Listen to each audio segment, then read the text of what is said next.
फटा है, लेकिन वो क्या दिखा रहे हो? बोलो ना, बचपन में क्या फटा था? हम तो बचपन में फटे कपड़े पहने थे। हम जिस समय थे उस समय ये जीन्स फिन्स ये पैंट पतलून नहीं था। हम तो जो अंडर पैंट पहनते हो आप, वो डोरी वाला पैंट पहनते थे। अब बोरे की टाट पर बैठते थे, गांव में बैठ के बासी भात खाते थे। जन्म लेते हो राजा घर में, पलते हो रानी के महल्ले में, जाते हो कहीं विदेश में, पढ़ के आते हो कहीं से कहीं, और किसी के बारे में आप नाटक करते हो। इसलिए आप इस बात को समझिए। सभापति महोदय, मैं इस देश के उन लोगों को समझाना चाहता हूं कि जो आदमी अपने नाटक के द्वारा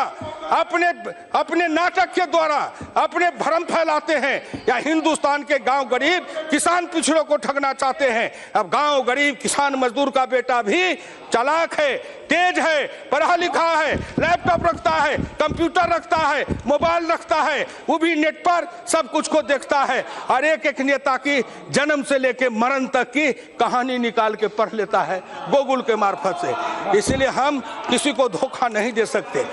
आखिर में मैं कहना चाहूंगा, एक एक योजना को लीजिए जो प्रधानमंत्री जी ने गिनाया, वित्त मंत्री जी ने गिनाया, उन सभी योजनाओं को लीजिए। गांव में सड़क बनाने के लिए प्रधानमंत्री ग्रामीण सड़क योजना अटल बिहारी वाजपेयी ने चलाया था। उस समय मैं उनके साथ मंत्री था। क्यों चलाया? गांव में सड़कें नहीं। मैं उसी इलाके में जन्म लिया हूं सभापति महोदय कि बाढ़ के समय जब चलता था, उसी इलाके से संतोष जी हैं, जब उस कोसी के इलाके में, कमला के इलाके में बरसात के समय चलता था, अगर चलना होता था तो 3 किलोमीटर साइकिल चढ़े मुझ पर, 6 किलोमीटर हम चढ़े साइकिल पर, कभी साइकिल मुझ पर, कभी मैं साइकिल पर। क्यों? इसलिए कि सड़कें नहीं थी, कीचड़ कादो, और हमारी बेटी शादी करके आती थी, भर घुटना कीचड़ में जा करके तब अपने ससुराल जाती थी। ऐसे भारत के दर्द को समझा श्रीमान अटल बिहारी वाजपेयी ने, समझा। उन्होंने प्रधानमंत्री ग्रामीण सड़क की योजना शुरू की। रुको, गांव की गरीबनी बेटी रुको, पिछड़े दलित की बेटी रुको, अब तुम भी पैदल नहीं जाओगी, तुम भी ससुराल से आओगी, जीप गाड़ी पर बैठ के अपने ससुराल तक जाओगी, तुम अब गरीबनी नहीं हो, तेरे भी भाग्य भविष्य बदलेंगे। 10 बरस अपने राज्य चलाया, प्रधानमंत्री सड़क योजना को ठप कर दिया। पैसा नहीं है, राज्य सरकारें पैसा मांग रही हैं, बहाना बनाते हैं। ऐसा किया कि 3 बरस की योजना को 1 साल में चालू किया कि थोड़ा थोड़ा ईंट धर दो, कहीं का ईंटा कहीं का रोड़ा, भानुमती ने कुनबा जोड़ा, शिलान्यास कर दो, ईंटें डाल दो, सड़क बनेगी नहीं। गांव को कहेंगे, लोग को एक वोट इसी पर लड़ेंगे, लेकिन गांव के लोग इतने मूर्ख थोड़े हैं।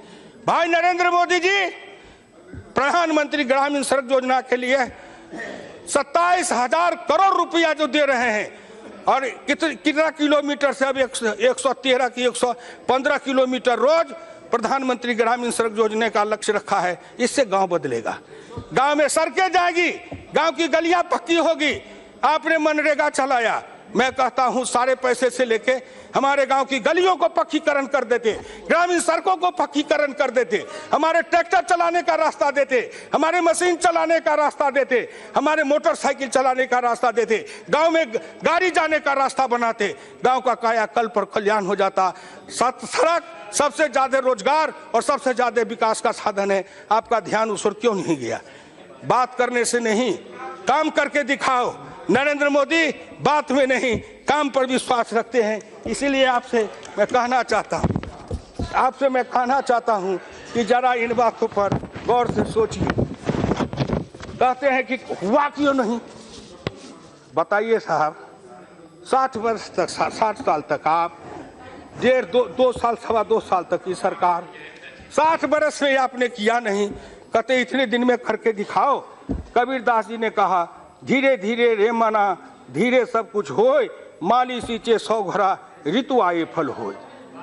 जब योजनाएं चली हैं तो उसमें समय लगेगा, दीर्घकालीन योजना है, कोई 10 वर्ष में, कोई 20 वर्ष में उसका परिणाम निकलेगा। राष्ट्र निर्माण एक बात है और अपना घर निर्माण परिवार निर्माण, अपने संतान का निर्माण एक अलग बात है। दोनों की दृष्टि अलग है और दोनों की दिशा अलग होती है। आप जब देखते हैं तो हमारे को क्या देखते हैं? मोइली साहब, आप अपने को देखिए, हमारे ओर मत देखिए, अपनी अपनी ओर देखिए। दोष पराये देख करी चला हसंत हसंत, अपने याद न याबहीं जिनका आदि न अंत। दूसरे का दोष देखते देखते हंसते हंसते मत चलिए, अपने की गठरी खोलिए, उसमें अपने को झांकिए। आखिर आपने क्या किया जो आप 400 से ऊपर सीट वाले या 44 पर आ गए? सोचिए आप, व्याख्या करिए आप। हम कहाँ 2 पर थे? माननीय आडवाणी जी हैं, हम कहाँ 2 पर थे? अब जाते जाते 280 पर पहुंच गए। आखिर हम में कुछ गुण होगा, काबिलियत होगी, लोगों ने विश्वास किया होगा। वोट लूट के नहीं आए, बंदूक के बल पर नहीं आए, लोगों का विश्वास जीत के आए हैं और आज भी भारत के लोगों का विश्वास है। फिर अंत में इतना ही कहूँगा, नोटबंदी की चर्चा बहुत की है, किसान की बात बहुत की है, कल भी भर दिन चर्चा की है, आज भी उतने बात। ये नोटबंदी है कि हरि कीर्तन है आपका? जो जब जब संकट आए तो भगवान का कीर्तन करो, ढोल बजाओ। इसलिए जब से सुन रहा हूं कितने दिन से, एक बार रामलीला के मैदान में वो अन्ना हजारे जी ने, अरे कोई नेता है दुनिया भर में ढोल पीटने वाला, उसका मैं नाम नहीं लूंगा, वो उसमें कीर्तन करता था और सवेरे से शाम तक ढपट ढपट ढपट ढपट ढोल बजावे। लोग तंग आ गए तो हम लोग पार्लियामेंट में कहा, अरे किसी तरह ढपढपा को बंद करो, किसी तरह बंद करो। ढपढपा बंद कराए। उसी तरह जब से ये 8 तारीख शुरू हुआ, 8 नवंबर से, जब देखिए जिधर देखिए क्या है? नोटबंदी। किसान को, गरीब को, मजदूर को, किसान को, गरीब को, मजदूर को। हम तो किसान हैं। 2000 रुपया हमारे बिहार और उत्तर प्रदेश में 2000 रुपया महीना से ज्यादा नकदी किसी किसान के घर का नहीं है। चावल अपना, दाल अपनी, गेहूं अपना, सब्जी अपनी, दूध अपना, दही अपना। हमारे पास पैसा लेके क्या करेंगे? पैसा कूट के खाएंगे। हमको तो 2000 में महीना चलता है।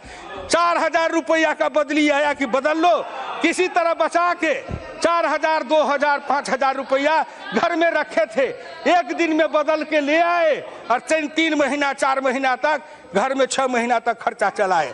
कलेजा फटता है उनका जो 5 स्टार होटल में जाते थे, राजा रानी रहते थे।